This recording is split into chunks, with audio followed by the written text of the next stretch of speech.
Get out of my house, you cursed child. I asked you to marry a man that will help train your 9 siblings, and you refused.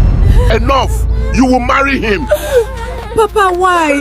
My colleagues are studying right now. All you want me to do is marry a man I do not even know just because he came from London. Her father disowned and chased her out for refusing to marry a wealthy man from London at 16 years old. But the ending that nobody expected silenced the entire city of Lagos. My people, if you were disowned and chased out in the presence of your 9 younger siblings for refusing to be sold into marriage just because your father depended on you to feed and train the younger ones, would you still forgive him? When he comes kneeling at your gate, dressed in rags, begging the same daughter he called cursed. Think about the pain, the agony, the isolation, the hunger, the concrete floor you slept on when you had nowhere to go, the tears you cried alone in the dark, the siblings you left behind and could not stop thinking about. Think about all of it, and then answer me, would you? Because Bimpe answered that question in an unexpected way. And what she did when she saw her father will leave you completely speechless. Stay with me. Let me show you how a family that had everything lost everything. But before we continue, please subscribe to this channel right now, like this video, and drop a comment telling us where in the world you are watching from. It helps us know how far our stories have touched lives. God bless you. Now relax, because we are going back to the very beginning. This story is worth every minute. No doubt. 2 years earlier, this family was the most wealthy, peaceful and loving family in the entire city of Lagos. But before I tell you about that family, let me tell you about the girl, Bimpe. Bimpe was the kind of child that made a whole city proud, not just her parents, the whole city. You know that child, the one elderly people stop to watch when she walks past and say, that one is going somewhere. Something in the way she carries herself, something in her eyes, always calm, always alert, that tells you this person is being prepared for something. She was brilliant in school, warm in character, always helpful, always cheerful, the kind of girl who noticed when someone was struggling and quietly did something about it without being asked. At home, she was everything, settling arguments, helping with homework, making sure everyone had eaten before she sat down. Not because anyone told her to, but because that was simply who she was. The whole city loved Bimpe, and why wouldn't they? She was truly her mother's daughter. Some parents pointed to her as an example, urging their children to be more like Bimpe, while others quietly saw her as someone their own children had to compete with. She had an amazing father. His name was Papa John. He was 45 years old at the time this story was told. Broad and strong, with the confidence of a man who had built something with his own hands.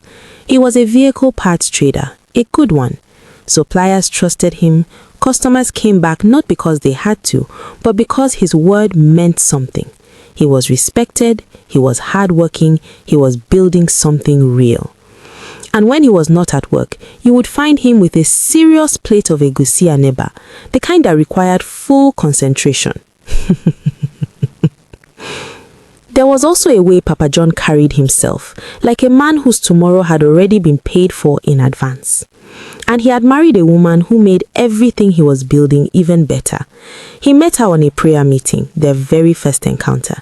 She was simple, gorgeous, and easygoing. Her name was Folake.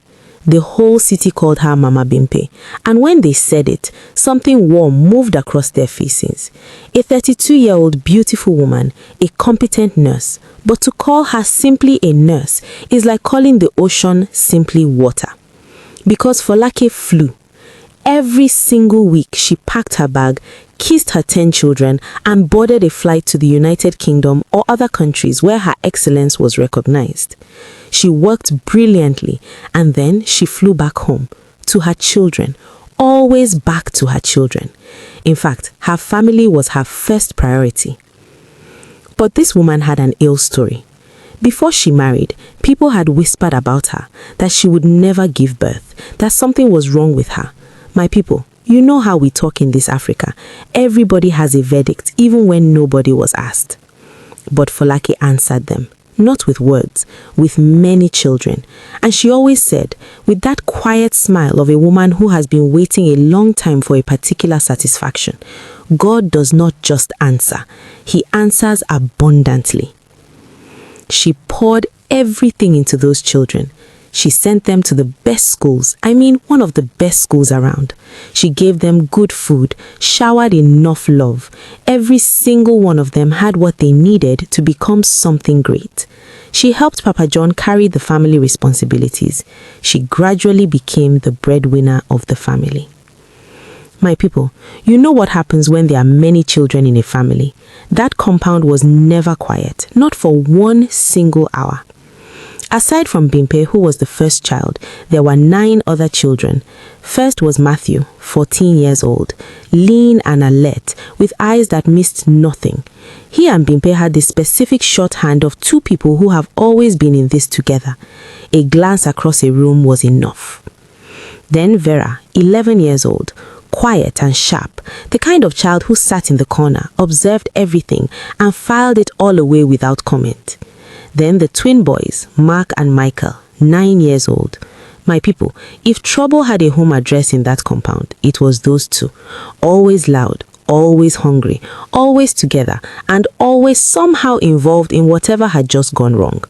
If something broke in that house, you did not need investigation, just call their names. They made Mama Folake laugh even when she was trying to be stern.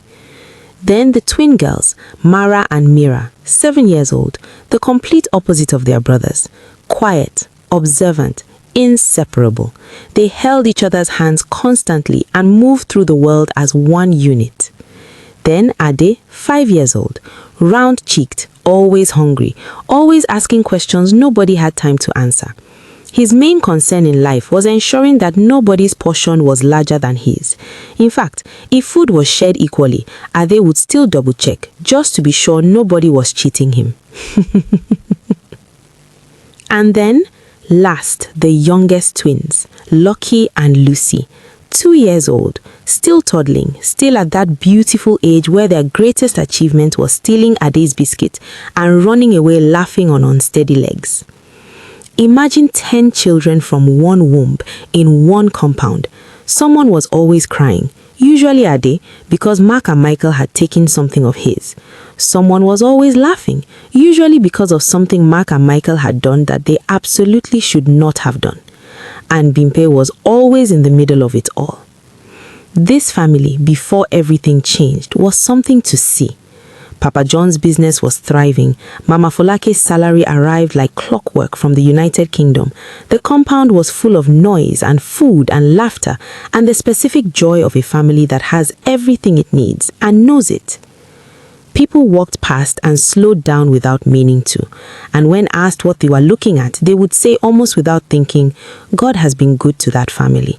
And God had been good. The problem was not God. The problem was pride. When Mama Folake's international nursing career took off, when the money from abroad started coming in strong and steady, something shifted in Papa John. It didn't happen overnight, it crept in slowly, the way a crack creeps quietly wider in a wall. He began to slow down at work, then to miss days, then stopped going altogether. These days, Papa John had mastered the art of resting. You would find him lying on the bed, one leg raised high like a man giving instructions to the ceiling, doing absolutely nothing. Sometimes he would also sit outside on his plastic chair, leaning back like the chairman of a company that had already shut down, but still refusing to accept the announcement. And when people asked him why he stopped working, he would lean back, take a long sip of whatever was in his hand, and say with the confidence of a man who believes he has discovered something the rest of the world has missed, "How can I marry a rich woman and still be stressing myself? Hustling is for men who married lazy wives, those women who only warm the bed but not the bank." He said this with his chest out to anyone who would listen. My people, imagine this man, whose wife was boarding international flights almost every week, passport stamped like a textbook, while he sat comfortably outside on a tired plastic chair, wearing a polo that boldly screamed, "A lazy wife is trash." There he was, explaining to his friends, with full confidence, why working something other men should worry about, not him. At some point, even the plastic chair beneath him looked like it had started questioning his life choices, or better still, trying to avoid carrying such responsibility. And Folake said nothing. She never complained.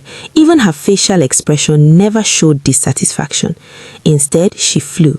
She came back. She kept everything running. She carried him too. The way some women carry everything, quietly, completely, without putting it down, until the body says, enough. It was a night like many other nights.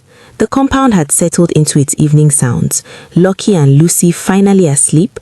Mark and Michael chased to bed after their usual performance.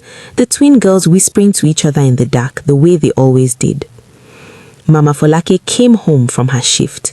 She walked through the door with the careful slowness of a body asking her to pay attention. She sat her bag down, not on the hook like she usually did, just setting it down, moved through the warm corridor and sat on the edge of the bed, still in her uniform, still in her shoes. She just sat there. And then she called the name she always called when she needed to feel grounded. Bimpe. Bimpe came, the way she always came. She appeared in the doorway, crossed the room and sat beside her. Mama Folake took her hand, both hands around Bimpe's one hand, holding it the way you hold something you love and are afraid of losing. The gold bangles caught the lamplight. Bimpe, no matter what this life brings you, choose peace over money. Promise me. Bimpe looked at her mother's face. Something was different that night. A tiredness that had been building for a long time and had finally arrived somewhere. But she did not ask. She just held her mother's hands tighter. I promise, Mama. Mama Folake smiled. She closed her eyes, and she did not open them the next morning. What happened to her? A brief illness came, and her body, which had given everything it had nothing left with which to fight. Folake was gone. And Papa John went to the bar. Someone whose wife is no more. An irreplaceable wife. The morning Bimpe walked into that bedroom and understood that her mother was not going to wake up, she sat on the edge of that same bed, in that same room, in the silence that only a mother's absence can make.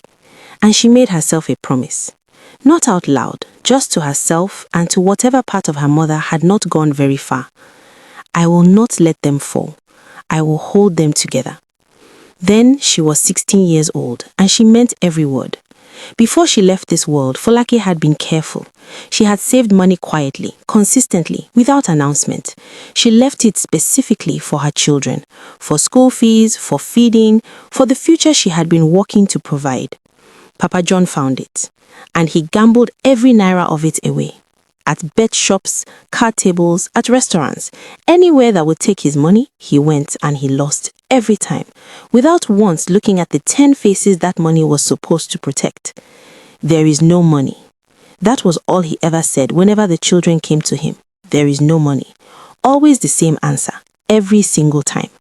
And when they tried to press further, to plead just a little more, he would snap at them, his voice sharp with grief. Can't you see I'm still mourning my wife? The children had no choice but to go to bed, grieving their dead mother in silence. My people, the confidence to say there is no money after personally escorting the money out of the house is a different level of boldness. Since there was no money at home, the children stopped going to school. They began counting what was left in the pot before they served themselves. Everything Mama Folake had built, dismantled. And instead of standing up, Papa John drank more, brought women into the house she had built, and spent whatever little came in on himself. But Bimpe did not sit down. She had made a promise. She looked at her 9 siblings, from Matthew at 14, who understood everything, all the way to Lucky and Lucy at 2 years old, who needed everything, and she organized. Quietly, without drama, the way her mother always had. Matthew and the twin boys went out every morning, to farms, to market stalls, wherever someone would pay them something small. Mark and Michael, who had never been serious about anything in their lives, became serious about this. The twin girls stayed home, cooking whatever little there was, keeping the younger ones clean. Vera and Ade helped where their ages allowed. Lucky and Lucy were always watched, always. And Bimpe stood at the center of it all, counting, stretching, making almost nothing feed almost everyone. She was the first to wake up and the last to sleep. There were nights she would serve food to her siblings, sit with them while they ate, and when the pot became empty, she would drink water and tell them she had already eaten outside. There were mornings she tied Lucky and Lucy to her back, one after the other, moving from house to house looking for small work, washing clothes, fetching water, anything that could bring back something. Sometimes she would stand at the doorway of her former school, watching other students in uniform walk past her, and then turn back quietly before anyone noticed her. My people, this was not a child again. This was a 16-year-old carrying a life that should have been shared by two parents. But even the strongest person has a limit, and Papa John was not done making things worse. Then one evening he called her. She came to the sitting room and found him the way she almost always found him now. Bottle close, eyes glazed, the look of a man who has used alcohol to put distance between himself and his own conscience. And he made a suggestion. My people, hear this. This man looked at his 16-year-old daughter, the one holding his family together with her bare hands, and suggested she go and sell her body. He advised her to start sleeping with men for money. Imagine, he said this to his own child. The room went very still. Bimpe looked at her father. And in the middle of that stillness, her mother's voice pressed upward from her chest. Choose peace over money. She said no, quietly. No speech, no tears, just no. And she walked back to her room. Papa John said nothing that night, but a man who has gone that far does not give up. He simply changes the method, seeking for a man to marry her daughter. A few weeks later, Kingsley came home, Papa Emeka's son, back from London after years abroad. He was 45 years old, well-built, well-presented, the look of a man who has been living well in a cold country, clean haircut, quality clothes, a modest watch that said, "I have arrived," without shouting it. He came back to find a wife from home. And nobody, not one person in that neighborhood, moved faster than Papa John. This man who had not moved with urgency about anything since his wife was alive, was at Kingsley's door before the dust of his car had settled. "My in-law, I heard you are looking for a wife. Come and marry my daughter. She is ripe for marriage and she is the best gift you can have as a man." Imagine, he said his daughter was ripe for marriage, a 16-year-old. In SS2, dropped out of school, getting up before dawn every morning to figure out how to feed 9 siblings. Kingsley came to the house. He was not a bad man anyway, but he was a 45-year-old man looking for a wife and being presented with a 16-year-old girl by a desperate father. He could see exactly what the arrangement was, but Papa John had already decided. He called Bimpe, sat her down, and told her, not asked, told her that she was getting married. Bimpe looked at Kingsley, a stranger, almost 3 times her age, arrived in her life without her permission, and from somewhere deep in her chest, her mother's voice, "Choose peace over money." She looked at her father. "Papa, I am not marrying him. I don't want to marry now." 11 words, that was all. 11 quiet, clear, and completely reasonable words, and everything that followed was set in motion. Without persuasion, Kingsley left them quietly. After all, it was Papa John's arrangement.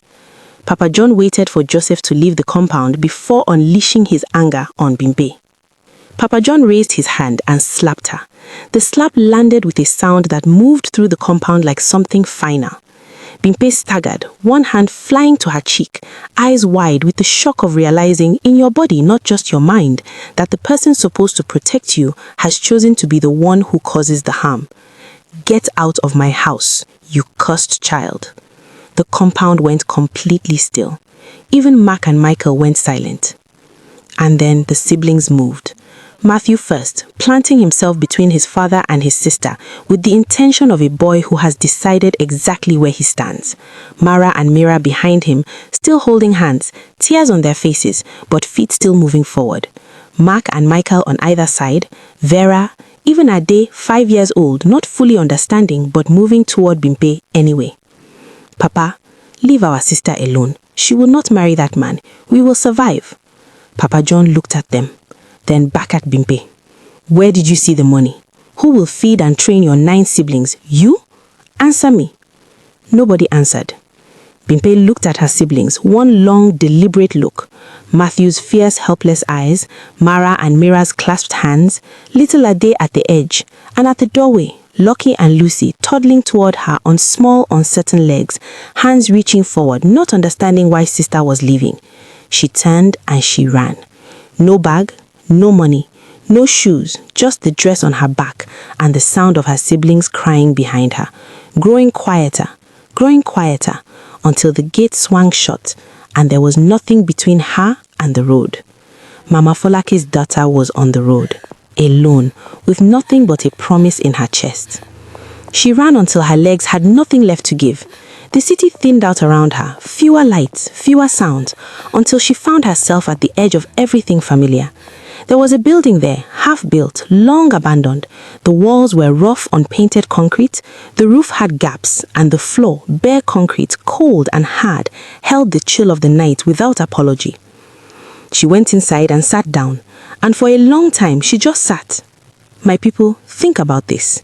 This girl, whose mother flew to the UK every week, now sitting alone on a cold concrete floor in an abandoned building, with no food, no change of clothes, no light, no blanket, just the city continuing outside, unbothered and unaware. She cried that night, the real kind, coming from somewhere below thought. She cried for her mother, for her siblings, for her WAEC, for the future that felt like something written for someone else. She cried everything she had. And then she stopped, wiped her face, and thought, tomorrow is coming whether I am ready or not. Somebody needs to be ready. It is going to be me. But that first night, she was not completely alone. Long after the compound had gone quiet and Papa John had drunk himself into the unconsciousness he mistook for sleep, a shadow moved through the house. Matthew, her immediate bottom brother. He had waited until he was absolutely certain his father would not stir. Then he got up, moving carefully, each step measured, his breathing controlled. He gathered what little food was left in the kitchen, found a change of Bimpe's clothes, packed everything into a small nylon bag and slipped out into the night. He went in search of his sister. 1 hour later, he found the incomplete building. He found her. Bimpe sat there, hungry, exhausted. Her eyes were red from hours of crying. He lowered himself beside her on the cold concrete floor and he cried. Not the quiet kind, the kind that had been waiting all day for permission. And Bimpe, the one on the bare floor, the one with nothing, put her arm around her brother and held him until his shoulder stopped shaking.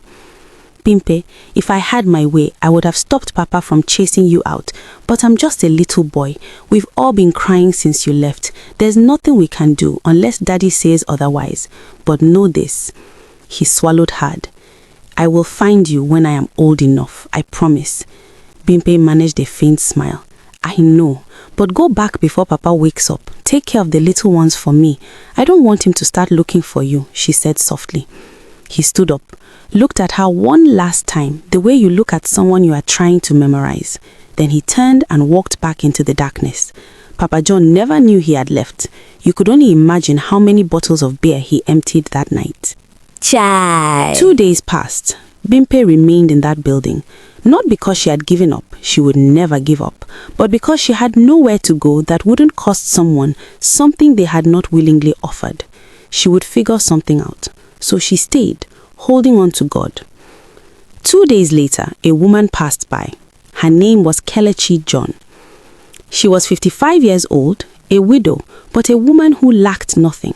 Life had taken her husband, but it had not taken her strength, her comfort, or her dignity. She was a rich woman from Surulere, not the loud kind. Her wealth sat quietly on her, in her composure, in her confidence, in the way she never had to prove anything to anyone. She had 4 children, 2 men and 2 women, all living abroad and doing well for themselves. They sent money, they called often, they checked on her constantly. She was not lonely, she was not struggling, she was not looking for help. That morning, she was simply going about her day. Her market basket rested on her arm, her colorful Ankara wrapper bright in the morning sun, her reading glasses pushed up on her forehead. Nobody sent her. She passed the incomplete building. Something made her slow down. She looked inside and she saw Bimpe sitting against the rough wall, thin, wearing rumpled clothes, with the expression of someone who had survived something no child should ever have to face. Mama Kelechi did not keep walking. She stopped. She looked at her for a long moment. Questions filled her mind. Who is this girl? Why is she here alone? Is she an orphan? What could she have done? But she didn't ask any of them. Instead, she took her home. No long interrogation, no conditions.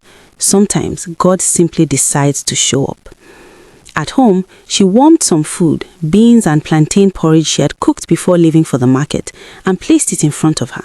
Then she showed her a room, a real bed, a door that could actually close. And when Bimpe had eaten and regained a bit of strength, Mama Kelechi sat her down. Bimpe was grateful, but still uneasy. After all, she didn't know this woman. Mama Kelechi adjusted herself beside her sewing machine and spoke calmly. I don't know you, and I'm not looking for a child. I have 4 children, all doing well. 2 men, 2 women, all abroad. They take care of me, they send money, they check on me often. So no, I'm not looking for someone to take care of me. I'm not poor. She paused, but I was led to help you. She leaned forward slightly. Listen to me. I'm going to teach you something that nobody on this earth can ever take from you, Mama Kelechi said, her voice firm but kind. I am not going to make you lazy by asking my children to send you money. Instead, I will teach you how to sew and allow you to chase your future yourself. If you are strong enough to pursue it, I will celebrate you in a grand style. Bimpe felt a wave of ease and hope settle in her chest. At least now she had a roof over her head, food to eat, and perhaps most importantly, a mother figure. I will not disappoint you, Mama, she replied softly, placing her hand gently on Mama Kelechi's palm. And Bimpe began, not as charity, but as purpose. She took that needle and thread and she ran with it. Within 4 weeks, her work was clean and precise. Within 6 months, she was no longer just sewing. She was creating styles that fit as though they were born on the body, finishes that spoke without words. And in Lagos, word does not walk, it travels. The girl at Mama Kelechi's shop, her hand performs magic. She has steady hands, a sharp eye. She delivers when she says she will. Customers came, then more came, then came a waiting list. Money followed, small at first, then steady, then growing. And the very first thing she did with that money was not to announce her success, not to celebrate loudly. She sent some of it back, quietly, to Matthew. For the children, through a woman who sold fruits around Mama Kelechi's shop.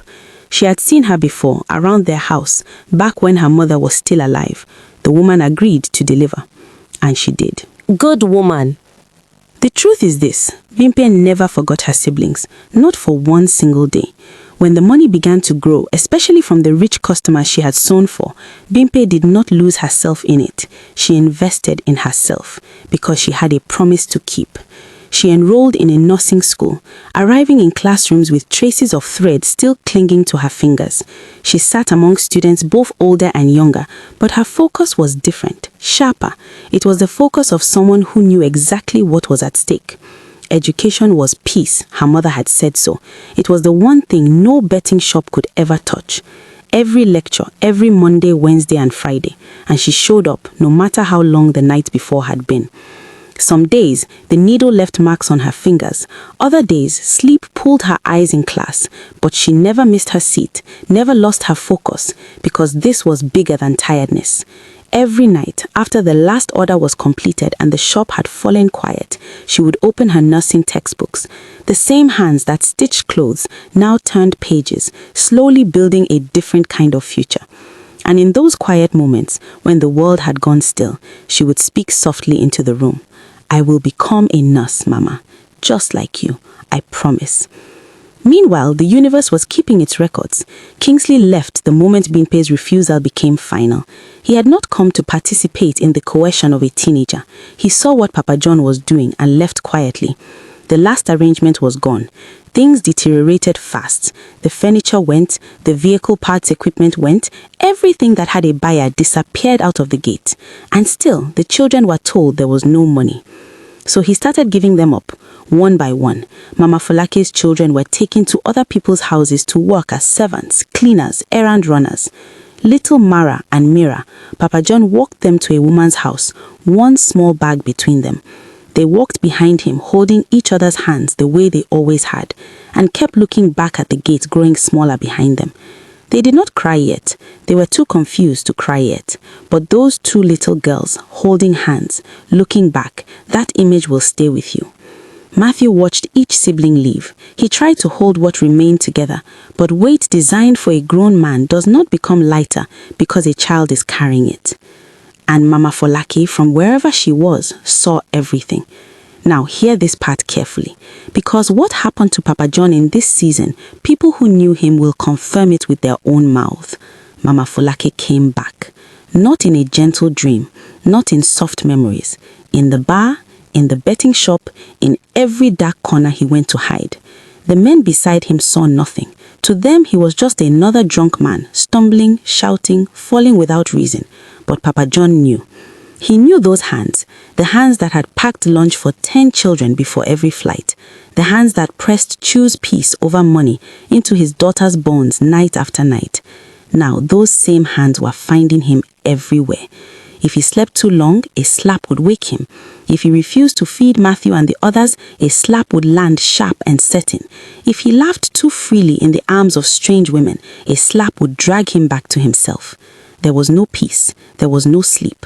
Mama Folake did not stop. She kept tormenting him until the night he sat upright in his bed, sweat clinging to his skin, fear finally louder than pride. "Fine," he shouted into the darkness. Just stop disturbing my peace." He pleaded.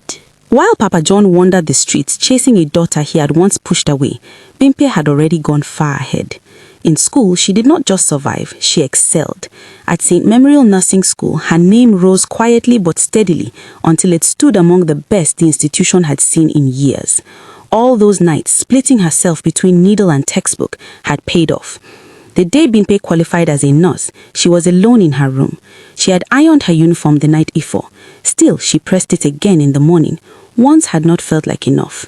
She pinned the white cap with careful precision, adjusted it, then adjusted it again until it sat just right. She attached the gold name tag, her fingers lingering on it for a second longer than necessary. Then she stood before the mirror, and there she was, the girl who once slept on a cold concrete floor, the girl who sewed by lamplight just to pay her school fees, the girl her father had once called cursed, now standing tall in a white nurse's uniform with a gold name tag. Her throat tightened, but she did not cry. Instead, she spoke, softly, like she always did in the quiet. "Mama, I did it. I became a nurse, just like you. I promise." The room was empty, but my people, that room was not empty. Because a mother who loved her daughter enough to press wisdom into her bones every night before she closed her eyes, that kind of love does not stop when the body does. It stays, it listens, it smiles. Mama Folake heard every word.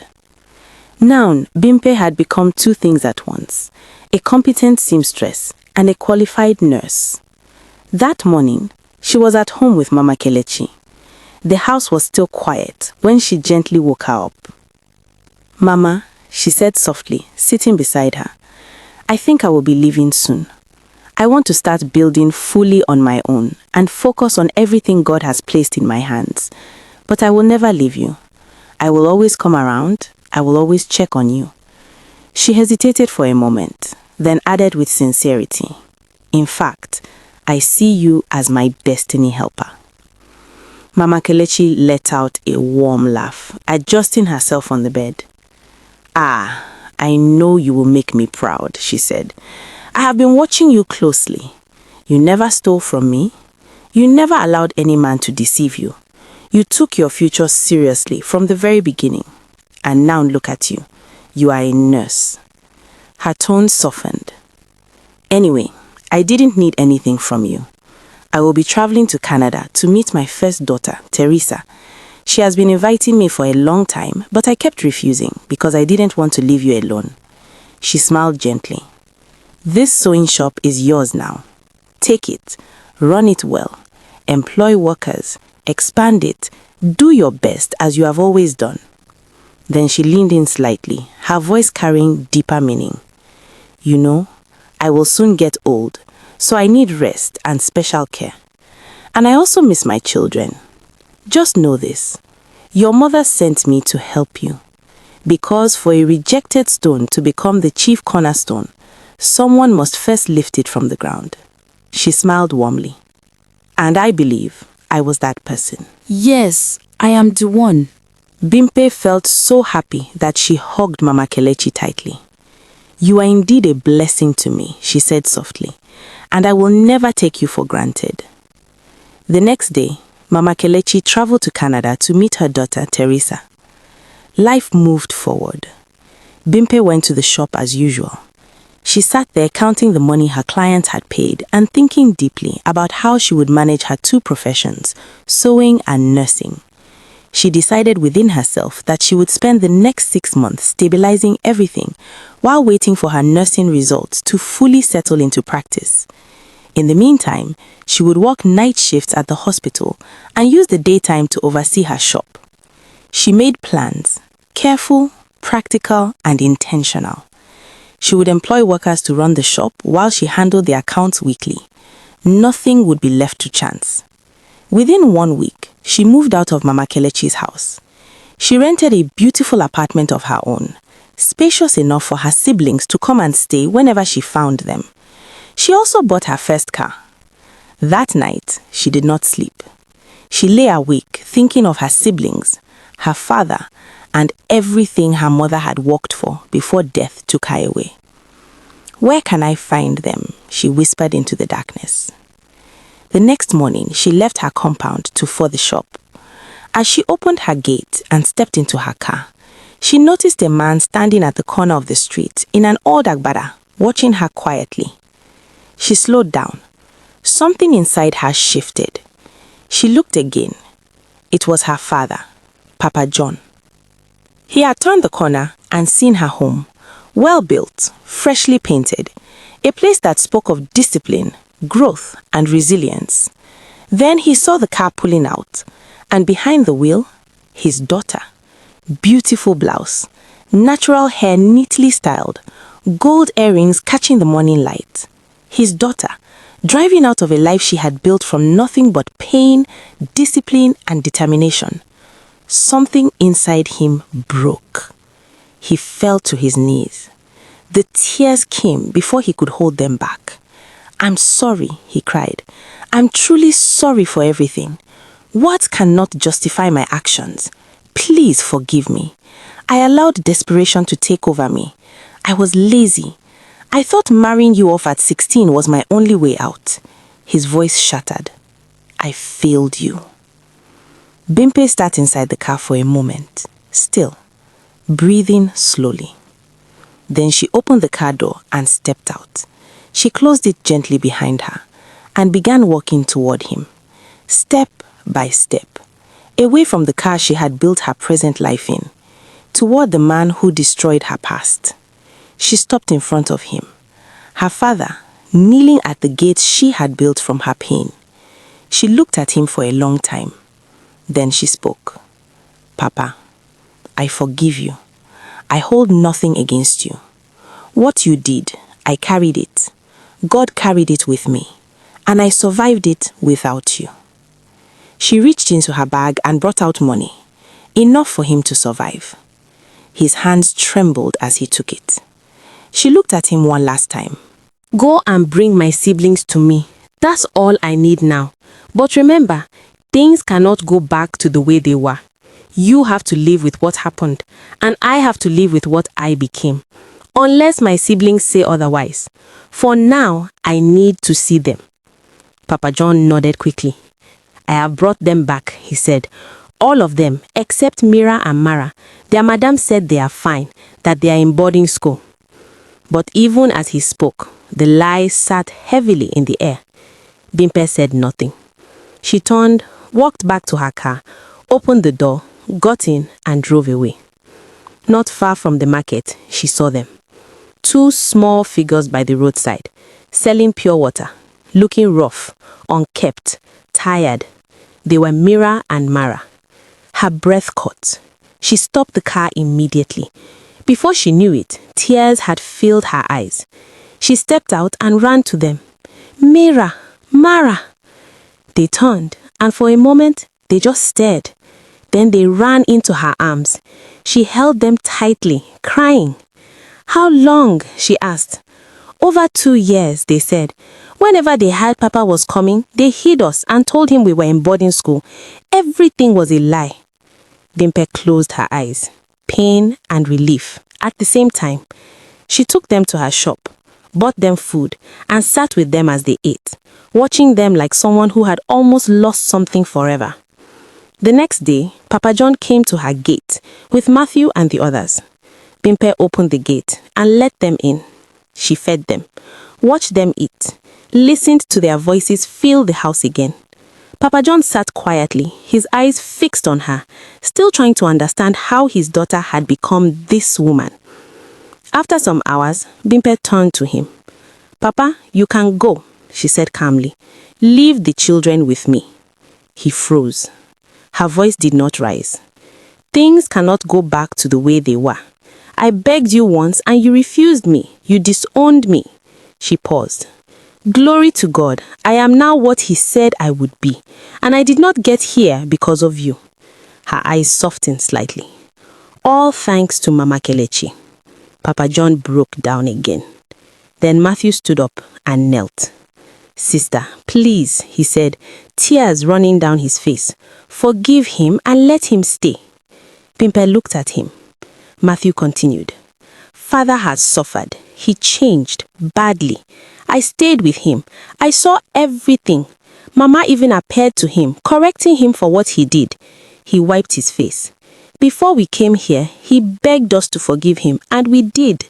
Please, don't send him away. He may not survive it. Bimpe was quiet. She looked at Matthew for a long time, and she understood.